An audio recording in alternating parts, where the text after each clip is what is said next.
Искам да ви кажа една много важна новина. Знаете ли коя е тя? Една интересна новина, която може би няма да е толкова интересна. Ще се оплакваме от новата версия. И сега, защо ще се оплаквам? Защо? Нека да почна. Първо, програмата вече не действа като преди. Новата версия 2016 не ми позволява такъв достъп до видеоклипове, както преди беше.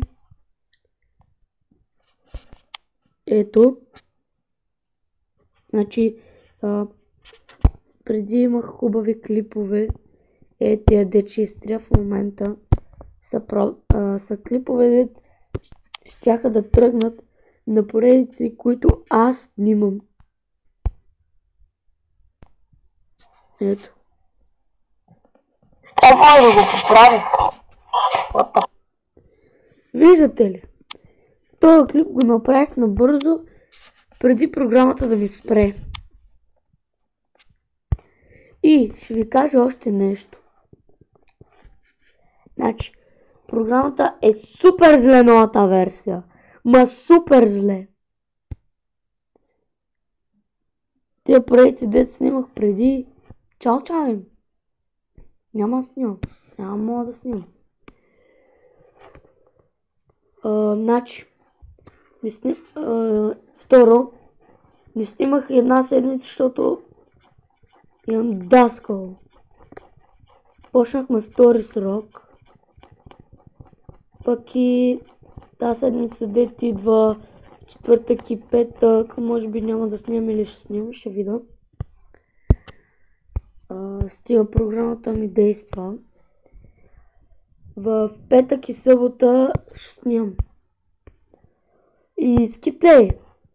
Скиплей. Dog Hunt 2004. Ако гледаш клипа, може ли да направиш клип, в който хем говориш, хем не е свързан с стрелба. Почваш проекти на някакви игри, дето са само с стрелба. И моите са абсурдни, ама аз се опитвам да стигна на твоето ниво един вид. Също така, почне проекти на някоя игра, дето не е свързана с това да стреляш. Както аз няма да снимам само на тия поредици на Майнкрафт. И така. Се надявам да съм ви бил полезен. Това бе за епизода общо взето. Надявам се сте охресли. Не. Ще продължа още малко. И искам да ви кажа, че няма да мога да снимам на игри, защото това ми спира. Преди ми беше само на Майнкрафт този проблем да не мога да снимам. А сега не всички игри. И затова, това бе за клипа. Чао.